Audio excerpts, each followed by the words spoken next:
दोस्तों,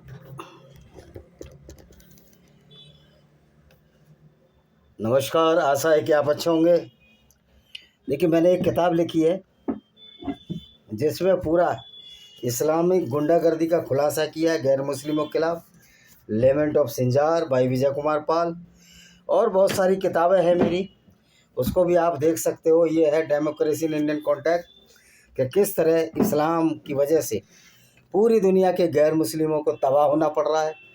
इस्लाम एक पनौती बन चुका है, इस्लाम एक लानत बन चुका है, एक लायबिलिटी बन चुका है सोसाइटी पर। और भारतीय सोसाइटी पर भी इस्लाम एक लायबिलिटी है, पनौती है।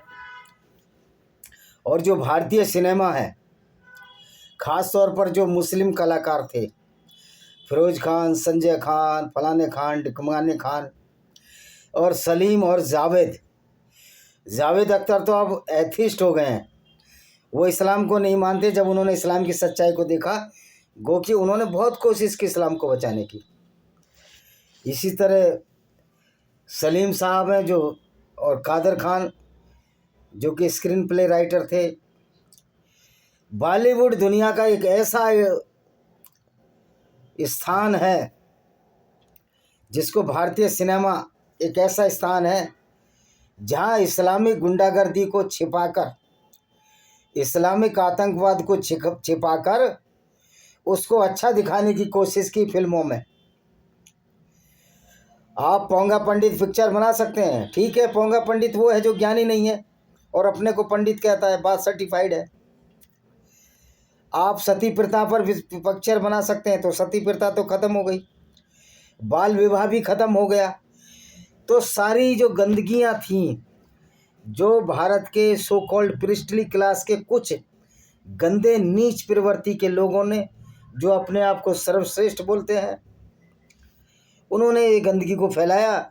गो की दयानंद सरस्वती ने उस गंदगी को दूर रखने का कार्य किया, जातिवाद को ख़त्म किया, मनुस्मृति को रद्दी की टोकरी में फेंक दिया हम लोगों ने, क्योंकि ये चीज़ें चल नहीं सकती। लेकिन इस्लाम की गुंडागर्दी को बजाय उसको ख़त्म करने के, इन जितने भी मुस्लिम कलाकार हैं जिनको इस्लाम की नॉलेज थी, उन्होंने इस्लाम की गुंडागर्दी को, इस्लाम के आतंकवाद को, इस्लाम की बेशर्मी और बेहयाई को, इस्लाम के गंदे पक्ष को, जो कि 99% इस्लाम का गंदा पक्ष है, बल्कि 100% जो इस्लाम का गंदा पक्ष है, उसको छिपाकर इस्लाम को शुगर कोटेड बनाकर उसको बचाने की कोशिश की।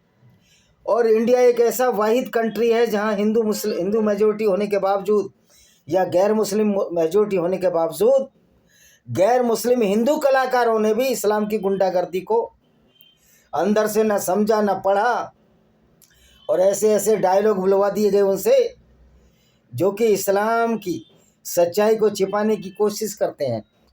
आखिर नवाजुद्दीन सिद्दीकी हो, इरफान पठान हो, भारतीय क्रिकेटर जहीर खान हो, या यूसुफ पठान हो, इनमें वो इस्लामी कीड़ा, इस्लामिक वायरस रहेगा ही। क्योंकि ये बेचारे जानते नहीं, मुसलमान ज़्यादातर नहीं जानते कि इस्लामी वायरस इनके दिमागों को किस तरह खोखला कर रहा है, और किस तरह इस्लाम एक गैर मुस्लिमों के खिलाफ गुंडागर्दी है, सर्टिफाइड आतंकवाद है। तो अब उसको छुपाने के लिए, ये सब जानते होंगे, इन्होंने कुरान भी पढ़ी है। सलीम ने कुरान नहीं पढ़ी होगी, सलमान के बाप ने, तो इसको मालूम नहीं है कि कुरान कितनी गुंडागर्दी भरी किताब है, कितनी गंदी किताब है, एक क्रिमिनोलॉजी अपराध शास्त्र है। तो उसकी सच्चाई छिपाने के लिए इन्होंने झूठ का सहारा लिया, फ्रॉड का सहारा लिया, पाखंड का सहारा लिया, और आज तक लेते आ रहे हैं। सलमान खान के पिता सलीम खान तो कहते हैं कि मोहम्मद का सबसे बड़ा गुण था छोड़ना, फॉरगिवनेस, जबकि मोहम्मद तो किसी को छोड़ता ही नहीं था। मोहम्मद तो 9 साल की लड़की आयशा बिन्त अबू बकर, जो पहला खलीफा था, जो एक मूर्ख बाप था, जो 54 साल के बाबा को अपनी लड़की को सौंप दिया, 9 साल की लड़की को नहीं छोड़ा मोहम्मद ने। तो मोहम्मद ने सफिया बिन्त हुइया, जो कि यहूदी कबीले की लड़की थी, जिसको मोहम्मद और उसके साथियों ने खुद उस किले को घेर कर अटैक करने गए, 25 दिन तक ये घेरा चला बनु कुरैज़ा यहूदी कबीले का, और उसके साथ सफिया के पिता और पति को मारकर ये इनका प्यारा मोहम्मद बेशर्मी से सफिया बिन हुय्या के साथ, जो 17-18 साल की लड़की थी, 3 दिन तक खैबर के दर्रे में उसके साथ बलात्कार करता रहा। तो ये बॉलीवुड के भांडों को ये नहीं पता, नवाजुद्दीन सिद्दीकी को ये नहीं पता, वो मुजफ्फरनगर या सहारनपुर का रहने वाला है, वेस्टर्न यूपी का रहने वाला, उसको नहीं पता कि इस्लाम क्या है, देवबंद के मदरसे में क्या गुंडागर्दी होती है इनको नहीं पता, इस्लामिक गुंडागर्दी क्या है इनको नहीं पता, इस्लामिक आतंकवाद क्या है इनको नहीं पता। अरे आप अगर मुस्लिम हो और सच्चे मुसलमान हो, इस्लाम को मानते हो, तो आप आतंकवादी हो, सर्टिफाइड आतंकवादी हो, इसमें कोई शक और शुबा की गुंजाइश नहीं है। You are terrorist. अब बॉलीवुड ये भांडों ने क्या सोचा कि हिंदू तो मूर्ख हैं, ईसाई तो मूर्ख है, यहूदी तो मूर्ख हैं, या सारे गैर मुस्लिम मूर्ख हैं, ये तो कभी कुरान पढ़ेंगे ही नहीं, क्योंकि आरएसएस में भी ऐसे मूर्खों की भरमार है। जब एक मैं शाखा में गया, मैं बोला कि भाई कुरान को पढ़ो तो समझ में आ जाएगी कुरान क्या है। कह रहा हम कुरान क्यों पढ़ें, हमारे अपने ग्रंथ पढ़ेंगे। अबे मूर्खों, जब कुरान पढ़ोगे तभी तो मानोगे। तो आरएसएस भी मूर्खों का संगठन है, ये कोई अच्छी आइडियोलॉजी नहीं है। ये इन्होंने तो मुस्लिम राष्ट्रीय मंच बनाया, यानी कि इस्लामी गुंडागर्दी को आगे बढ़ाने में आरएसएस का भी हाथ है। और बीजेपी भी कोई दूध की धुली नहीं है, एक अपवाद है योगी आदित्यनाथ जी, और मोदी से बेहतर प्रधानमंत्री साबित होंगे। इस्लामिक आतंकवाद का मुकाबला योगी आदित्यनाथ जैसे और बेंजामिन नेतन्याहू जैसे लोग भी कर सकते हैं। तो दोस्तों, अब बॉलीवुड भांड, ये नवाजुद्दीन सिद्दीकी हो, वो इरफान खान एक ऐसा कलाकार था जो इस्लाम से सहमत नहीं था, तो सही माने वो मुसलमान ही नहीं है। इस्लाम तो उसको खारिज कर देता है जो इस्लाम की गुंडागर्दी, इस्लाम की कमियों को उजागर करे, क्योंकि इस्लाम मूर्खों का अड्डा है। इस्लाम में लॉजिक और तर्क की कोई वैल्यू नहीं है। अगर आप मूर्ख हो, क्योंकि कहते हैं कि आपको ईमान विश्वास करना, बिलीव करना है, तो इस्लाम तो मूर्खों का अड्डा है। तो दोस्तों, अब आप ये देखिए कि बॉलीवुड ने इस्लामिक गुंडागर्दी को छिपाने के लिए एक सुगर कोटेड इस्लाम को रचना की, जो इस्लाम है ही नहीं, जो कुरान में कहीं नहीं है। कुरान में सिवाय गुंडागर्दी, लुच्चागिरी के सिवाय और कोई बात नहीं है। कुरान में अगर दान भी देना है तो गैर मुस्लिमों को देना है, गैर मुस्लिमों को नहीं देना, सिर्फ मुसलमानों को देना है। तो कुरान की जो परफेक्ट गुंडागर्दी है, लोगों को समझ में ना जाए, इसलिए बॉलीवुड के भांड, खासतौर पर मुस्लिम कलाकार, इसको बचाने की कोशिश करते रहे इस्लाम की। अब इस्लाम में आप शोले पिक्चर का डायलॉग देखिए, जब वो मर जाता है, वो पढ़ कर आता है, नमाज पढ़कर आ रहा है, एक मौलवी जिसका रोल एक हंगल ने किया है, उसको डाकू मार देते तो ये बोलता है कि अल्लाह ने मुझे 2-3 बेटे और क्यों ना दिए। वो बुढ़ा एक ही हंगल बोलता है, जो अंधा है, रहमान उसका बेटा शायद अंधा है। तो दोस्तों, 2-3 बेटे भी देकर क्या होता। तुम्हारा बेटा अगर नमाज पढ़ता है 5 वक्त की, रोजे रखता है, तो सर्टिफाइड गुंडा है, सर्टिफाइड आतंकवादी है, क्योंकि 5 वक्त की नमाज में भी तो आप गैर मुस्लिम को गाली देते हो। और फिरोज खान ने एक पिक्चर बनाई थी, कुर्बानी, कुर्बानी कुर्बानी अल्लाह को प्यारी है कुर्बानी, एक गाना है। भाई वाकई तुमने सच्चाई बोल दी, कुर्बानी अल्लाह को प्यारी है। अल्लाह को जब तक खून न बहाया जाए बकरों का, ईद के दिन गायों का, भैंसों का, जो भी एप्लीकेबल हो, अगर भारत में गाय काटोगे तो अंदर चले जाओगे, अल्लाह भी नहीं बचा पाएगा। चोरी छिपे तो ये गुंडागर्दी करते हैं, गाय काटते हैं। तो भाई अल्लाह को कुर्बानी जब प्यारी है, तो अल्लाह तो बहुत ही नालायक किस्म का हुआ, जो दुनिया को बनाने वाला जो ये बोलते हैं, और फिर वो कुर्बानी से भी खुश हो रहा है। तो पूरा गाना कर दिया, कुर्बानी कुर्बानी अल्लाह को प्यारी है कुर्बानी। ये बात मुसलमान भी जानते हैं कि इस्लाम एक गुंडागर्दी है, इस्लाम एक आतंकवाद है, इस्लाम गंदा है, कुरान एक गंदी किताब है, अपवित्र किताब है। अब इसको ये कुरान करीम, कुरान शरीफ कहते हैं, जो कि कत्ल का आदेश देती है, औरतों को लूटने का आदेश देती है, मोहम्मद के लिए पूरी तरह की छूट देती है। तो ये कुरान कैसी है? कुरान कोई अल्लाह का पैगाम तो है नहीं, क्योंकि ये तो फ्रॉड था जो मोहम्मद ने बनाया। कुरान लिखी अल्लाह मोहम्मद ने, उसके चचेरे जो साला बरका बिन नोबिल ने, और उसकी पत्नी खदीजा ने, और इसको इस्लाम का उसका रूप दे दिया,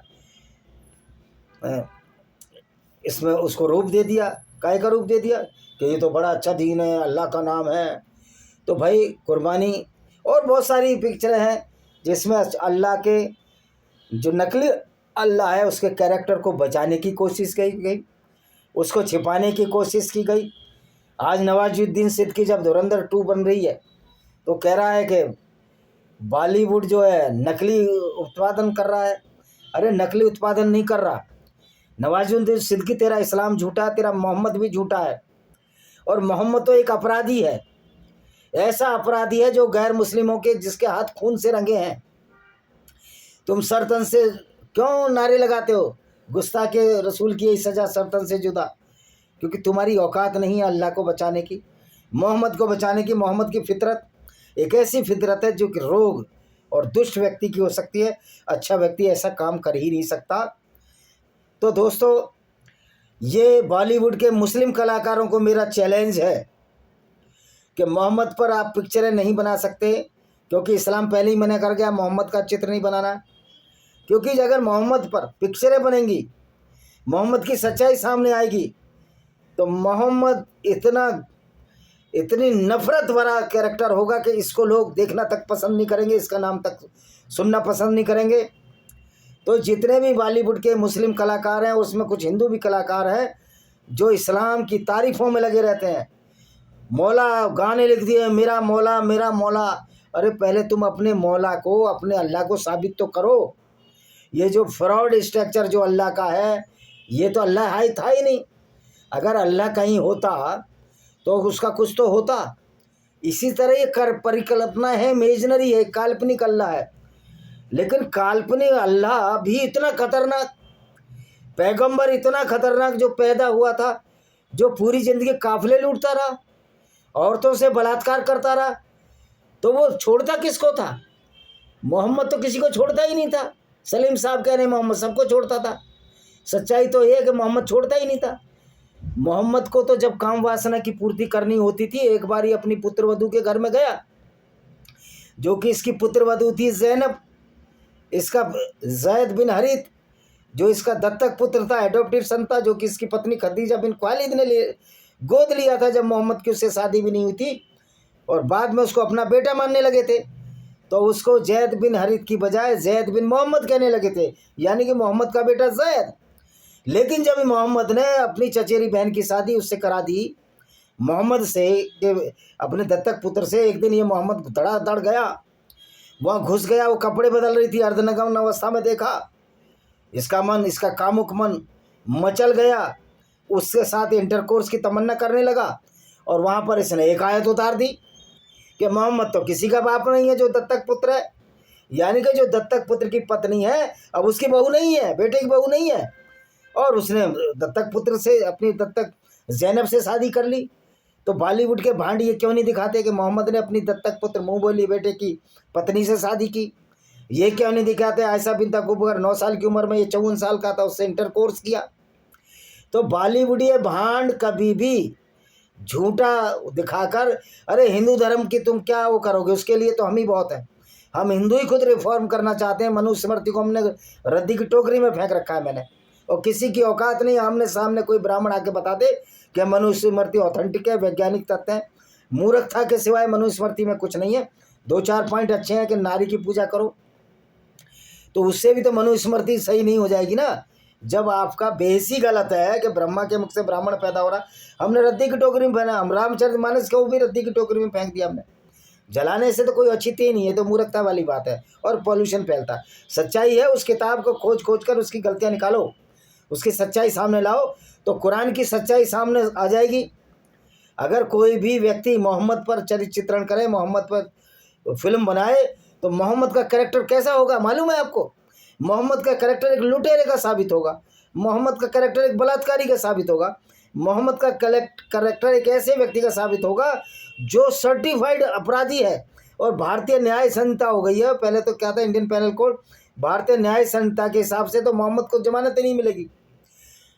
भारतीय न्याय संहिता के हिसाब से नहीं, कहीं भी किसी भी देश के न्याय संहिता के हिसाब से मोहम्मद तो फांसी पे चढ़ गया होता। मोहम्मद के जो जघन्य अपराध हैं वो हिटलर उसके सामने कुछ नहीं है। और ये दाऊद इब्राहिम तो मोहम्मद से बहुत बौने हैं अपराध के मामले में। तो बॉलीवुड का भांड ये नहीं बताएगा आपको। तो बॉलीवुड के भांड ने उस अल्लाह को, जो क्रूर और अत्याचारी है, वो तो अल्लाह तो खैर इमेजिनरी है, अल्लाह पर हम दोष नहीं देते, वो है ही नहीं, उसके नाम से सारा खेल मोहम्मद ने किया। तो मोहम्मद के जो कार्य थे, मोहम्मद ना किसी को, ना तो उसका फॉरगिवनेस थी, ना वो किसी को छोड़ता था, वो निहायत स्वार्थी था, लुटेरा था, हद दर्जे का स्वार्थी था, और अपनी बात मनवाने के लिए किसी भी नीचता की हद पर वो आ जाता था, और ऐसी ऐसी आयतें लाता था जो गैर मुस्लिमों के लिए मौत का बायस थी। उनका धन इसमें लूटा। इस्लाम तो लूटने का नाम है, इस्लाम कुछ देने का नाम नहीं है। इस्लाम में आपको औरतें वो लूट कर ले जाएंगे, ये इस्लाम का रवायत है कि अगर आपने गैर मुस्लिम औरतों को लूट लिया तो उनके साथ बलात्कार, सेक्स स्लेव, कुछ भी बना सकते हैं, क्योंकि अहमद शाह अब्दाली ने भी यही किया, नादिर शाह ने भी यही किया। और आज के लोग जो इस्लाम को बचाने की कोशिश कर रहे हैं, इनके 1 करोड़ अल्लाह भी आ जाए तो इस्लाम को नहीं बचा सकते, इस्लाम की गुंडागर्दी को नहीं छिपा सकते। बॉलीवुड का लोग जो इस्लाम की गुंडागर्दी को छिपाने की कोशिश करते हैं, उन लोगों को मेरा यही पैगाम है कि आइए आमने सामने बैठकर बहस करें। मैं साबित कर दूंगा कि जो तुम पिक्चर बनाते हो अल्लाह के नाम पर, मोहम्मद के नाम पर, वो कतई भी अच्छा आदमी नहीं था, वो और क्रूर और अत्याचारी था। तो बॉलीवुडियो भांडो, सच्चाई यह है कि इस्लाम पर एक भी फिल्म बन गई, उसी दिन इस्लाम और मोहम्मद का पटकचेप हो जाएगा, और मोहम्मद को इतनी गालियाँ पड़ेंगी, इतनी गालियाँ पड़ेंगी, मोहम्मद को इतनी लानत पड़ेगी कि वो हिटलर से भी गंदा व्यक्ति साबित होगा अगर हम मोहम्मद के कैरेक्टर को ध्यान से पढ़ें। तो दोस्तों, ये बॉलीवुड, ये भांड इस्लाम को बचाने की जो कोशिश कर रहे हैं, इनकी मक्कारी और धूर्तता का परिचायक है। और ऐसे मक्कार और धूर्तों से मेरा निवेदन है, आमने सामने आए। और वैसे भी सारे अनपढ़ हैं, बॉलीवुड में अनपढ़ हैं, इन विचारशील लोग हैं नहीं, ये सिर्फ पैसा कमाना, इनको कोई देशभक्ति से भी सरोकार नहीं। न दिलीप कुमार देशभक्त था, न ही अमिताभ बच्चन देशभक्त है। इसकी पत्नी कहती हम तो बाहर चले जाएंगे, विदेशों में भी बाहर चले जाओगे अगर देश से गद्दारी करोगे। तो हमारी अंतर्राष्ट्रीय काफिर सेना ऐसे गद्दारों से निपटने के लिए तैयार है। और काफिर सेना, असीम मुनीर को कत्ल करो। हमारे सैनिक वहाँ भी हैं पाकिस्तान में, इस्लामिक गुंडों को चुन चुन कर मारना होगा अगर इस्लामिक आतंकवाद को ख़त्म करना है। इसी के साथ मैं इस वीडियो को विराम देता हूँ। वंदे मातरम, जय हिंद, आपका दिन शुभ हो।